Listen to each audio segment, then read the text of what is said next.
नमस्कार रसिक श्रोते हो. रत्नाकर मतकरी हे त्यांच्या थरारक गूढ कथांसाठी खूप प्रसिद्ध आहेत. पण त्यांच्या नर्म विनोदी हलक्या फुलक्या अशा काही कथा आहेत, काही ललित लेख आहेत. आणि आज आपण त्यातली एक वाचतो आहोत, रहस्य कथेचं गूढ. शीर्षक आहे रहस्य कथेचं गूढ. लेखक रत्नाकर मतकरी आणि कथासंग्रहाचं किंवा लेखसंग्रहाचं म्हणूया शीर्षक आहे सोनेरी सावल्या. ऐकूया रहस्य कथेचं गूढ. त्यावेळेला मी 10 वर्षांचा आणि 6वीत होतो. आम्ही तेव्हा 6वीला इंग्रजी दुसरी म्हणत असू. माझ्याच वर्गात अनघा नावाची एक मुलगी होती. आमची शाळा मिशनची होती आणि तिच्यात इंग्रजी 3रीपर्यंत मुलं मुली एकत्र शिकत. मात्र मुलांना आणि मुलींना एकमेकांमध्ये मिसळण्याची तर सोडाच, पण एकमेकांशी बोलण्याची सुद्धा फार लाज वाटायची. चुकून कुणा मुलामुलींची मैत्री झालीच तर त्यांना मोठ्या लोकापवादाला तोंड द्यावं लागे. लहान मुलं देखील कमी चाहतं नसतात, कारण असभ्य विचारांची देणगी माणसाला उपजतच असते. एवढं सगळं असलं तरी माझी मात्र या अनघाशी गट्टी झाली. त्याचं काय झालं, एका दिवशी वर्ग रिकामा झाल्यानंतर एका डेस्कच्या खालच्या फळीवर उघडं ठेवलेलं एक पुस्तक मला सापडलं. ती अर्नाळकरांची डिटेक्टिव्ह कादंबरी होती. मध्यरात्रीचं गूढ. कव्हरवर एक मोटरसायकल स्वार मागे वळून पाहत होता आणि एक तरुणी ढंगदार पोजमध्ये जखमी होऊन पडली होती. पुस्तक दप्तरात ठेवतानाच माझ्या लक्षात आलं की ते डेस्क अनघाचं आहे. वर सतत डिटेक्टिव्ह पुस्तकं वाचून तयार झालेल्या माझ्या डोक्यात हेही आलं की ती शेवटच्या तासाला सरांची नजर चुकवून ते पुस्तक डेस्कमध्ये दडवून वाचत असणार आणि घरी निघण्याच्या गडबडीत ते दप्तरात भरायला विसरलं असणार. मी कधीच असं करत नसे. म्हणजे मी डिटेक्टिव्ह कादंबरी डेस्कमध्ये दडवून वाचायचो, पण बेल झाल्यावर ती दप्तरात भरायला मात्र मी विसरत नसे. दुसऱ्या दिवशी मी कोण काय म्हणेल याचा विचार न करता पाणी प्यायच्या सुट्टीत अनघाला हटकलं आणि पुस्तक परत दिलं. ती प्रचंड हर्षभरीत होऊन म्हणाली, अय्या, मला वाटलं पुस्तक हरवलं. रात्रभर मला झोप लागली नाही. पुस्तक लायब्ररीचं होतं म्हणून. शिवाय कपाटात कोंडलेल्या छोटूची धनंजय कशी सुटका करणार याची काळजी होती. त्या कपाटाला पाठीमागच्या बाजूला गुप्त कळ. मी जीभ चावली. सरळ आपलं रहस्यस्फोटाचं पाप मी करून बसणार होतो. तू वाचलंस हे पुस्तक रात्री? डोळे विस्फारून तिने विचारलं. संध्याकाळीच.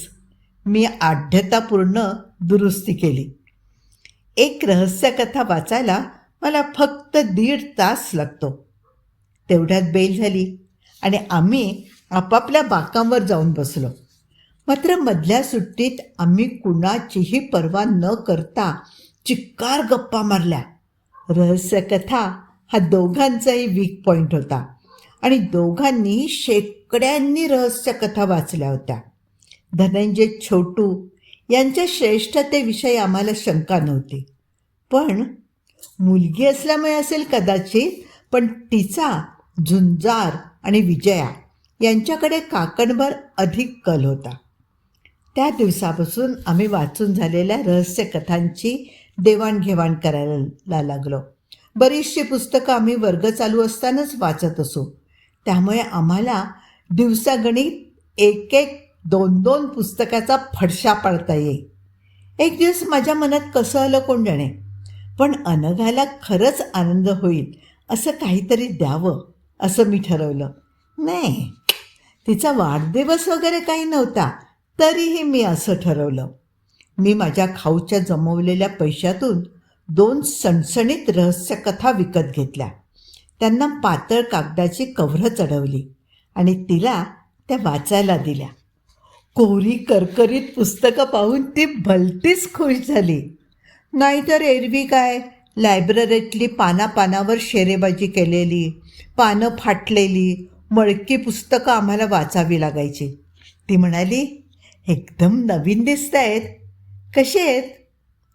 कोण जाणे, मी वाचली नाही आहेत, तुलाच पहिल्यांदा वाचायला देतोय. ती गहिवरून गेली. 2 कोरी डिटेक्टिव्ह पुस्तकं, आणि मी ती स्वतः वाचायच्या आधी तिला वाचायला देत होतो. त्यागाची पराकोटी होती ही. अरे, पण एक तुला ठेव, एक मी नेते, तिने सुचवलं. आता हे काही माझ्या डोक्यात आलं नव्हतं का, पण त्यात त्यागाची मजा नव्हती. म्हणून बेफिकिरी दाखवून मी म्हटलं, नाही, दोन्ही तूच वाच, मी नंतर वाचेन. त्या दिवसापासून आमची मैत्री अधिकच गाढ झाली. 6वीच्या वर्गाची विहार लेकला पिकनिक गेली. तेव्हा मी चाहटळ मुलांच्या चिडवण्याकडे लक्ष न देता एका बाजूला तिच्याशी बोलत बसलो. तिला अत्यंत गंभीरपणे म्हटलं, गेले कित्येक दिवस मी विचार करतोय, आपण एकत्र येऊन काहीतरी करायला हवं. काय करूया? तिने उत्साहाने विचारलं. मला वाटतं आपण एक रहस्य कथा लिहूया, दोघे मिळून. डिटेक्टिव्ह कादंबरी? दोघांनी मिळून लिहायची? तिने एकदम बहुधा रोमांचित होऊन विचारलं. काय मज्जा येईल नाही? मग आम्ही सरळ ठरवायला लागलो कादंबरी कशी लिहायची ते. पहिल्यांदा नाव, त्याचा उत्तरार्ध पटकन सुटला. मग पूर्वार्ध बाकी राहिला, म्हणजे टिंबटिंबचं रहस्य एवढं सुचलं. टिंबटिंबचं रहस्य एवढं सुचलं, पण कशाचं तेच सुचेना. ते नंतर सुचेल म्हणून बाजूला ठेवलं. प्रकरणं 15 हवीत वगैरे इतर तपशीलही सुचला. मला कादंबरी लेखनातलं इतकं कळतं हे पाहून अनघा चकित झाली. मला आणखीनही पुष्कळ सुचत होतं, पण तेवढ्यात जेवणाची शिट्टी झाली, म्हणून आम्हाला आवर्त घ्यावं लागलं. वेगळं होता होता मी तिला म्हटलं, उद्या शाळा सुटल्यावर रोज तासभर थांबायचं आपण. तू तसं घरी सांगू नये. घरच्यांना आवडायचं नाही रे मी रहस्यकथा लिहिण्यासाठी थांबलेलं, पण मी हिंदीचा क्लास आहे असं सांगून थांबेन. त्याप्रमाणे दुसऱ्या दिवशी आम्ही शाळा सुटल्यावर थांबलो. पहिल्यांदा वेगवेगळ्या बाकांवर आणि नंतर एकाच बाकावर बसलो. मी सुरुवात केली. म्हटलं, पहिल्यांदा डिटेक्टिव्हचं नाव ठरवावं लागेल. काय ठरवूया? ती विचारात पडून म्हणाली. विजय? अजय? नको, ते फार धनंजयसारखं वाटेल. आपल्याला कुणाची कॉपी करायची नाही आहे. आपण कार्तिकेय ठरवूया. लिहायला अवघड आहे रे, ती म्हणाली. कसलं अवघड? मी लिहून दाखवलं. हे बघ, असं लिहायचं. बरं, चालेल. तिला नाव पटल्याबरोबर मला एकदम उत्साह वाटू लागला. आणि त्याच्या सहकार्याचं नाव चंदू ठेवूया. सहकारी पुरुष नको, बाई दाखवूया, विजयासारखी, अनघा म्हणाली. मी दचकलोच. धनंजय आणि विजया? कसंच वाटलं. मी म्हटलं, ती दोघं नवरा बायको कशी होतील? अरे, नुसती सहकारी दाखवायची, नवरा बायको कशाला हवीत? एवढं बोलून ती स्वतःच इतकी लाजली की मी तिची नजर टाळून खिडकीबाहेरच्या आकाशाकडे पाहत राहिलो. पण आपल्या कादंबरीत म्हणजे पहिल्यापासून चिक्कार मजा यायला हवी. काय घडतं पहिल्यांदा? तेवढ्यात फोन वाजतो. अनघा म्हणाली, फोनवर जवाहिरे शेठ जमना दास जड आवाजात बोलून कार्तिकेय आपलं कार्तिकेयला बोलावून घेतात. तो त्यांच्या घरी जातो तर दरवाजा उघडाच. शेठजी टेबलापाशी बसलेले.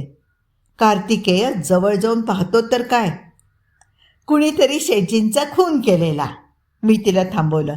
अगं, ही नीलमण्याची रहस्य ह्या कादंबरीची सुरुवात आहे, ती कशी चालेल? आपल्याला कुणाची कॉपी करायची नाही आहे. हं. अरे, कॉपी कशी?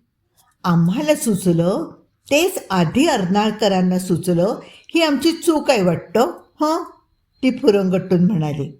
पण थोड्या चर्चेनंतर तिची समजूत पटली. मी म्हटलं, हे बघ अनघा, माझे वडील म्हणतात लिहिण्यासाठी अनुभव हवा. थोडासा अनुभव घेतला तरी आपल्याला खूप लिहिता येईल. म्हणजे आपण काय प्रत्यक्ष शेठ जमनादासचा मुडदा शोधत जायचं? तो मुडदा काढून टाक ग डोक्यातनं, मी म्हटलं. आपण अशी थोडी ठिकाणं पाहायला हवी, रहस्यमय, जिने, तळघरं, जंगलं. बापरे, असं कुठे कुठे जायचं आपण? मला वाटलं कादंबरी इथे वर्गातच बसून लिहिता येईल. मी तिची समजूत घातली. रहस्यमय ठिकाणं तशी फार लांब नव्हती. आमच्या शाळेच्या दगडी इमारतीच्या मागेच पुष्कळशी गर्द झाडी होती. तिथून थोडं चाललं की प्रिन्सिपलचा बंगला लागत असे. दुसऱ्या दिवशी शाळा सुटल्यानंतर आम्ही शाळेमागच्या झाडीतून धपकत धपकत निघालो. पावलांचा आवाज होऊन देऊन चालण्यासारखं नव्हतं. चांगली रुंद पायवाट समोरच होती, पण तिच्यावरून चालण्यात मतलब नव्हता. झाडांची जाळी बाजूला करूनच पाय उचलणं जरुरीचं होतं. सगळीकडे नीरव शांतता पसरली होती. दूरवर कुत्रं भुंकत होतं. आमचा अनुभव क्षणाक्षणाला वाढत होता आणि रहस्य कथेमध्ये शब्दाशब्दाने भर पडत होती. होता होता ती झाडीतली वाट एकदाची संपली आणि एक चिमुकला दरवाजा लागला. इथनं आत शिरायचं, मी म्हटलं. इथे? पण आहे काय हे? ती विचारायला लागली. मी तोंडावर बोट ठेवलं. आम्ही आत शिरलो. आत आमच्यासमोर काय वाढून ठेवलंय हे आम्हाला कुठे माहीत होतं. एखादी दुष्ट व्यक्ती, बुरखाधारी, नाहीतर पाठीत खंजीर खुपसलेलं एखादं प्रेतसुद्धा. आम्ही श्वास रोखून पाऊल न वाजवता पुढे जाऊ लागलो. मी हलकेच अनघाच्या कानात कुजबुजलो. ह्या पायऱ्या वर जात आहेत. कुठे ते माहीत नाही. वर काळोख आहे. पण भिऊ नकोस, मी आहे. सगळं नीट पाहून ठेव. हे लिहायला लागणार आहे आपल्याला. पाहून काय ठेव? मला काहीच नीट दिसत नाही आहे, असं म्हणून ती पायरीवर ठेचकळली. आधारासाठी तिने माझा दंड पकडला. सुदैवाने वर्गातली मुलं आजूबाजूला नव्हती, नाहीतर त्यांना काय वाटलं असतं कोण जाणे. जिना चक्राकार होता. कितीतरी वेळ आम्ही तो चढत होतो. त्या गोल जिन्यामुळे 2 मजले झाले की 3 तेही कळत नव्हतं. एकदाचा संपला खरा तो.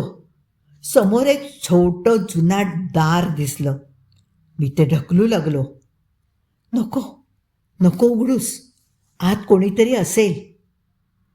तेच तर बघायला हवं ना आपण. कदाचित हा अड्डा असेल गुंडांचा. मला भीती वाटते. आपण परत जाऊया. उशीरही खूप झालाय. असं कार्तिकेय म्हणतील का? कार्तिकेय म्हणतील. अगं, इथेच तर रहस्य असण्याचा संभव आहे, असं म्हणत मी दार उघडलं. आम्ही आत शिरलो. मावळतीचा का होईना, पण थोडा उजेड दिसला. वारंही भणभणत होतं. आम्ही एकदम पाहिलं तर काय, आमच्या पाठीमागे दरवाजा बंद झाला.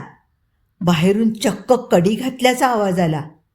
मी धावत जाऊन दरवाजात ढकलू लागलो, पण नाही. कुणीतरी कडी लावून घेऊन वर कुलूपही घातलं असावं. अनघा रडू लागली. आपल्याला प्रचंड उशीर होतोय आणि आता आपल्याला घरात घेणार नाहीत याची तिला एकाएकीच जाणीव झाली. मी अशा परिस्थितीत धनंजय काय काय करत असेल ते आठवू लागलो. पण कानाशी छोटू किंवा विजया रडत असताना त्यांना फार काही करता येईल असं वाटेना. हळूहळू माझ्या लक्षात आलं की आम्ही एका प्रशस्त गच्चीत उभे आहोत.